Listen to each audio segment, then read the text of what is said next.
Portez une attention particulière à cette vidéo. Une femme était dans un carré avec beaucoup de douleur au ventre à cause de sa grossesse très avancée. À ce moment, une dame apparaît et se dirige vers la femme pour l'aider. La femme semble incapable de dire un mot, car elle ressentait beaucoup de douleur, puis la dame commence à l'aider en l'allongeant sur un tissu qui était là. La dame demande alors à la femme comment elle s'appelait, puis la femme lui dit qu'à ce moment-là, la femme dit qu'elle ne pouvait pas faire cela et qu'elle ne pouvait pas s'occuper de cet enfant, puis elle s'enfuit. À ce moment, la dame prend l'enfant dans ses bras et dit qu'elle s'occupera de l'enfant et qu'elle ne laissera rien de mal lui arriver. Elle a ensuite dit qu'elle était heureuse d'être arrivée au bon moment pour pouvoir sauver l'enfant.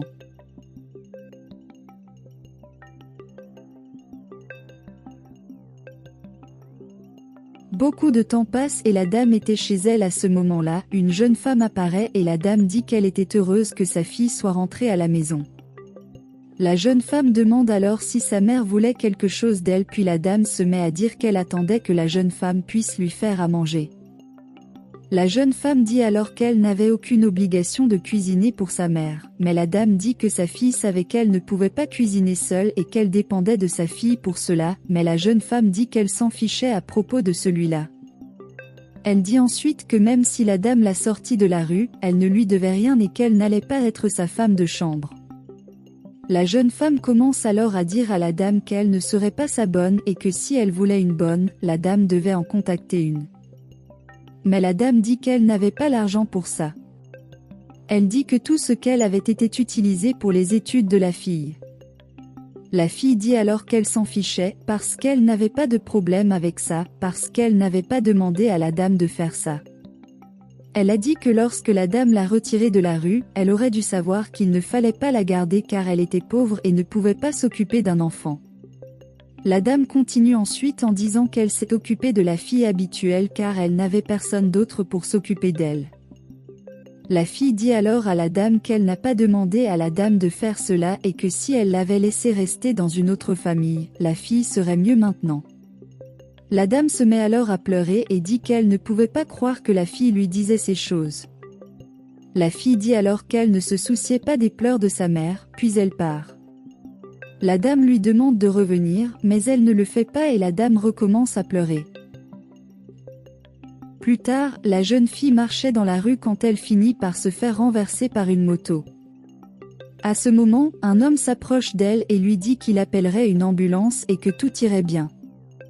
Il demande de l'aide mais personne ne l'aide alors il sort son téléphone pour appeler une ambulance.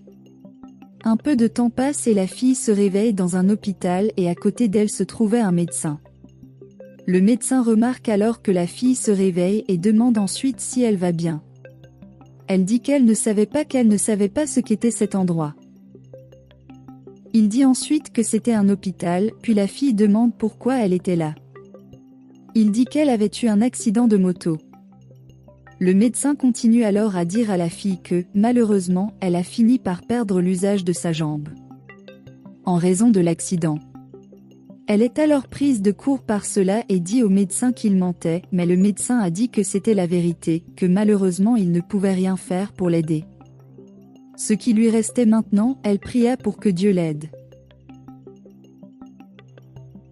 La jeune femme, alors, commence à dire au médecin qu'elle ne pouvait pas se passer des mouvements de sa jambe parce qu'elle était trop jeune et que le médecin devait arrêter avec ses mensonges, mais le médecin dit que c'était la vérité, que lui, je ne mentirais jamais à propos de quelque chose comme ça. Le médecin dit alors qu'elle devrait regarder le bon côté de cette situation, mais la femme commence à lui crier dessus, disant qu'il n'y avait pas de bon côté dans cette situation, car maintenant elle ne pourrait plus marcher.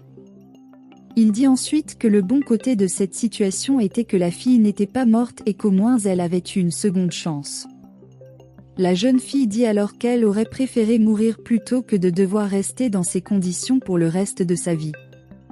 Elle dit alors au médecin qu'elle allait se lever et qu'il devrait partir, mais le médecin a dit qu'il ne pouvait pas le faire car il savait de quoi il parlait et qu'il ne mentait pas à la fille. Elle dit alors qu'il ne savait rien et qu'il lui mentait. Elle essaie alors de sortir du lit, mais le médecin s'approche d'elle et lui dit de s'allonger. Elle lui dit alors de ne pas la toucher car il devrait partir et qu'il mentait sur le fait qu'elle ne pouvait plus marcher. Voyant que la jeune fille avait beaucoup de difficultés, le médecin lui dit de se recoucher, car cela finirait par aggraver sa situation. Il dit ensuite que tout ce qu'elle a à faire est de regarder le bon côté de la situation, mais la fille dit qu'il n'y avait pas de bon côté. Il dit ensuite qu'elle devrait prier Dieu et que de cette façon, elle aurait une nouvelle chance. La jeune fille commence alors à dire que le médecin jouait avec elle et qu'il devrait arrêter et lui dire qu'elle remarcherait bientôt. Le médecin dit alors que malheureusement, il ne pouvait rien faire, que maintenant elle ne pouvait compter que sur l'aide de Dieu.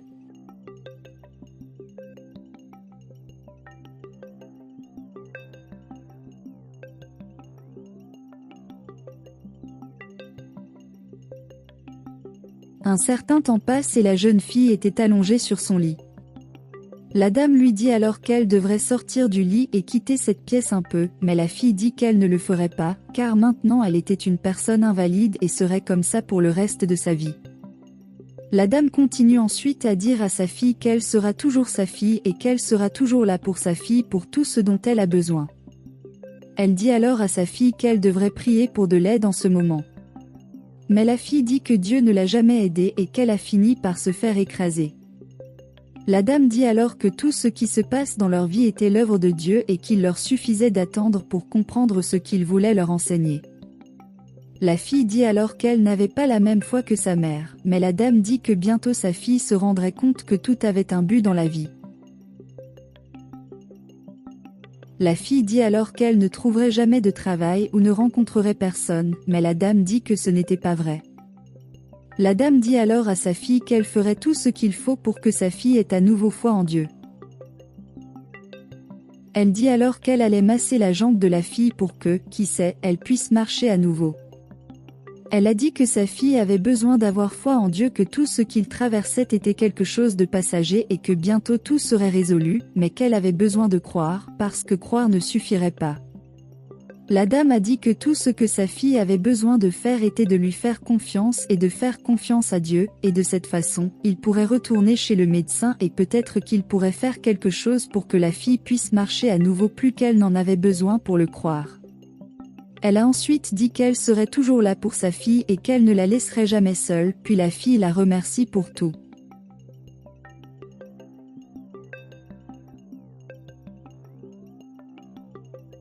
La fille se souvient alors de la façon dont elle traitait sa mère, et elle pense à la façon horrible dont elle traitait sa mère et que c'était mal. La dame dit alors à sa fille que bientôt ils pourront sortir ensemble et que tout rentrera dans l'ordre. Elle avait juste besoin d'y croire et que cela arriverait bientôt. Un certain temps passe et la fille était en fauteuil roulant avec sa mère.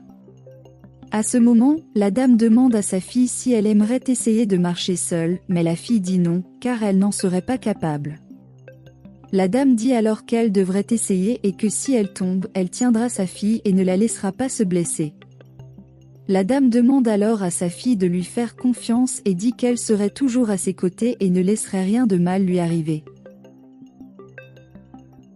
La fille a alors dit qu'il pourrait essayer plus fort car elle n'aurait plus jamais à marcher, mais la dame dit que ce n'était pas vrai et qu'elle devrait essayer. La dame place ensuite les pieds de la fille sur le sol et l'encourage à sortir de son fauteuil roulant. La fille essaie alors de se lever, mais elle a beaucoup de mal à le faire et elle demande alors à sa mère d'attendre un peu qu'elle respire.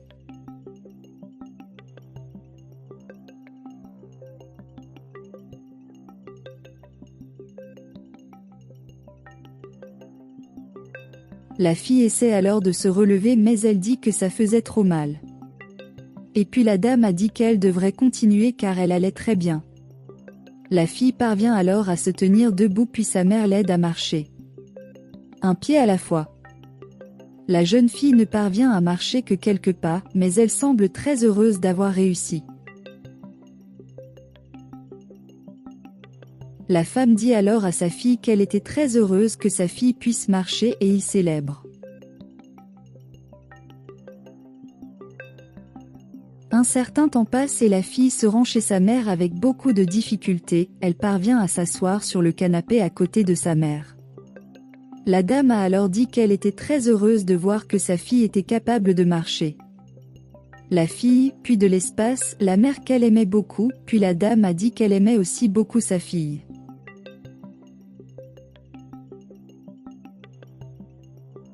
À ce moment, la fille s'excuse auprès de sa mère. La dame demande pourquoi la fille s'excusait, puis la fille dit qu'elle s'excusait pour tout ce qu'elle avait fait. Elle a dit qu'elle voulait s'excuser pour la façon dont elle avait traité sa mère et qu'elle en était désolée, mais la dame dit qu'elle avait déjà pardonné à sa fille. Elle a dit qu'elle avait été une personne horrible et qu'elle avait fini par avoir besoin de cet ascendant pour enfin réaliser comment elle traitait sa mère.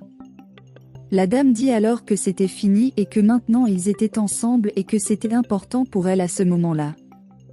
La dame dit alors qu'elle savait que la fille faisait confiance à Dieu et qu'elle en était très reconnaissante.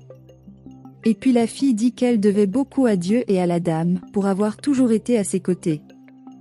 La dame a alors dit qu'elle était très heureuse que sa fille puisse marcher toute seule et que cela la rendait très heureuse. La fille dit alors à sa mère qu'elle a fait faire une invitation pour elle, ce qui rend la dame très heureuse. La fille dit alors qu'elle veut proposer à sa mère quelque chose qu'ils n'ont jamais fait auparavant et dit ensuite qu'elle devrait aller se promener ensemble. La dame demande alors à sa fille si elle n'avait plus honte d'elle, puis la fille dit que cela n'arriverait plus jamais et qu'elle voulait être plus proche de sa mère. La dame accepte alors l'invitation de sa fille, puis la fille dit qu'elle devait se préparer et qu'elle voulait l'aide de sa mère pour cela, puis elle s'étreigne.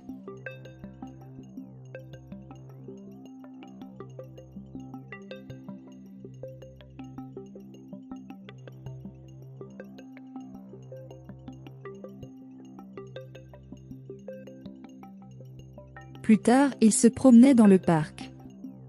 La dame a alors dit qu'elle était très heureuse que sa fille marche à nouveau et que tout allait s'arranger pour eux maintenant.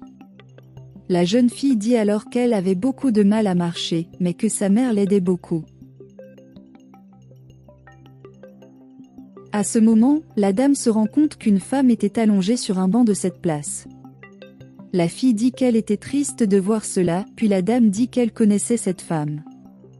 La jeune fille en est surprise et demande si sa mère connaissait vraiment cette femme.